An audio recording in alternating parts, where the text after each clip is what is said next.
Welcome to Wrong Time Watch. My name is Kevin, and today we're looking at the Serge watches Model 1. Now, from what I can tell, this company is more so known for making knives, and they have some other little, I guess it's a knife also, kind of like a knife multi-tool thing. But anyway, we're here for the watch, the Model 1. I couldn't figure out what the price is for this watch. I'll leave a link to their website in the description below. You can go check it out. It looks like there's a order form for these watches.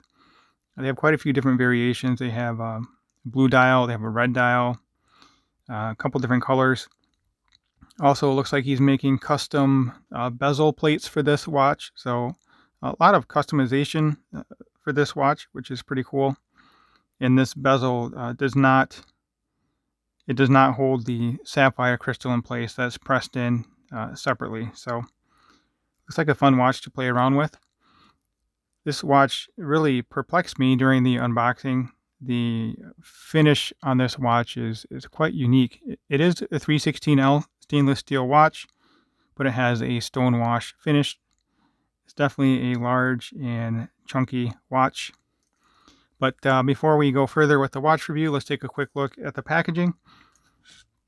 If you see my unboxing, I kind of accidentally dumped everything out of the box, but it's a custom-made oak box. I thought it was a bamboo, but oak makes sense as well. And you take out this piece of felt here. Don't dump it over because everything will come spilling out like I did in my unboxing. So it's cut out for the watch. And there's a little tool here. I think this must be for pushing the bracelet out of the drilled lugs there. Then you have a screwdriver for sizing the bracelet, which I have not done. It's too big of a watch for me, so I really didn't size it. This is on loan from Random Rob. So let's get the case out of the side. I do like this case. It's a nice touch. A little wooden box with grooves cut in for the lid.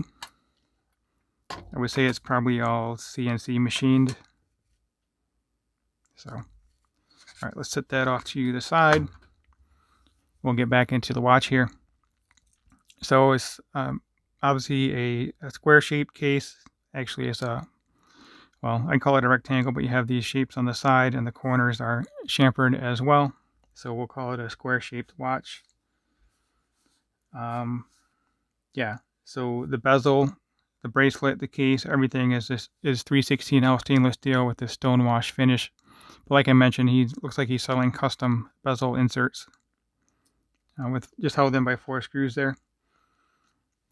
The thing that surprised me about this watch is it has a Miyota 9039 movement. I would have assumed it'd have a Seiko NH35 due to the thickness. So it has a good movement. It's going to be 8 beats per second, hacking, hand winding. The NH35 is hacking and hand winding as well, but it won't have this smooth second hand sweep. I believe it has 42 hours of power reserve as well. The watch is rated to 200 meter water resistance. It does have a screw down crown. So we can unscrew the crown here. 9039, so it does not have the ghost 8 position. This should be hand winding. The next position out, the second hand will stop. So that's hacking. Then also with your time set. I really do like this color with the blue dial and the orange minute hand. We can zoom in a moment here. And the dial is a textured dial.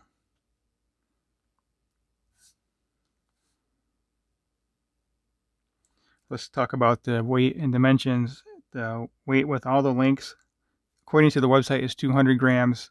I weighted this one at 207 grams. Sorry, the website said 200 grams. And one of the links is taken out of this watch, so it's slightly more than that 200 grams as indicated by the website. So lug to lug, if you want to call it that, is 46.5 millimeter case diameter. It's not really diameter, but from these two farthest out points, is 42 millimeter. It is 13.2 millimeter thick, and the lug width is 22, and it does not taper. It's 22 all the way down. I really come to appreciate bracelets that taper, but it is integrated well into the case. I mean, it's definitely a unique looking watch, and the crown size on it is 6.4 millimeter, and that is a signed crown. It's kind of hard to see with the stone-washed finish. Hopefully you can see that. So the logo that's on here is this same logo that's right here, and also on the dial as well. So it does have applied indices. Hopefully you can see the dial texture. Try and move this around a little bit. It's kind of like a sandpaper finish.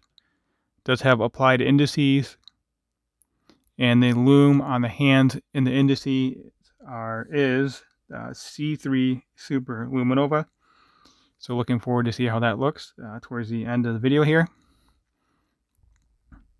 Let's zoom back out and we'll compare this to my Seiko SKX 009 for a size comparison. So the SKX 009 has a 42 millimeter case. Lug to lug is about 48 millimeter, if I remember correctly. So a similar size, but the square shape just really adds a whole nother dimension to the watch. Makes it wear a lot larger than the size would indicate. All right, let's look at the watch thickness. This finish is pretty wild on this watch. It reminds me of a cast iron or something else rather than a normal 316L stainless steel watch. Looks like maybe the watch was made in the Stone Age or something. All right, let's get this on wrist.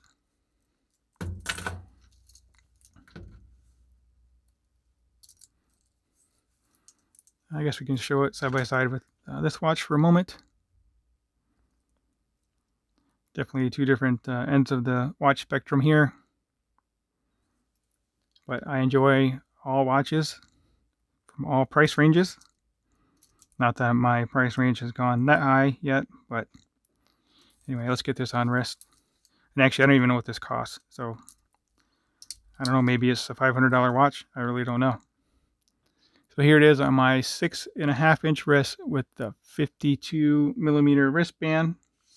And lug to lug on this again is 46.5. Definitely a unique looking watch. I think, yeah, Bell & Ross has watches kind of like this. The name of those watches escaped me, but anyway, here we go.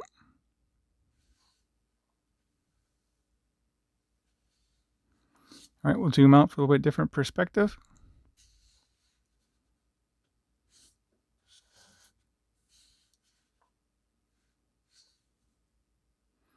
Let me know if you guys have heard of this watch brand before. I have not. There's hundreds, if not thousands, well, probably maybe thousands, might be exaggerating, but there's hundreds of microbrand companies out there, microbrand watch companies. So there we go. I'll be right back with the Loom Comparison. Sorry, I got a little carried away. Forgot to talk about the bracelet. It does have solid links, solid end links, and these are screw links, as you could probably figure out because it comes with a screwdriver. I have not sized it, but I would imagine it's not that difficult to do. It does have a milled clasp here, dual pushers on this portion of the clasp, and a safety fold over. This portion is stamped and that portion is stamped, but nice and secure, and 3 micro adjust. So I think that covered everything I wanted to discuss. Actually, we can look at the case back real quick if you want. Here we go. Has the same stonewashed finish.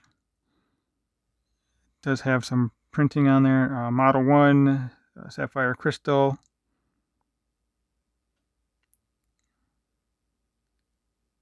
And it says Serge Watch Co. As well. So, all right. Okay, I mean, at this time we'll check out the loom. All right, so on the left, obviously we have the Serge Watch Company Model 1.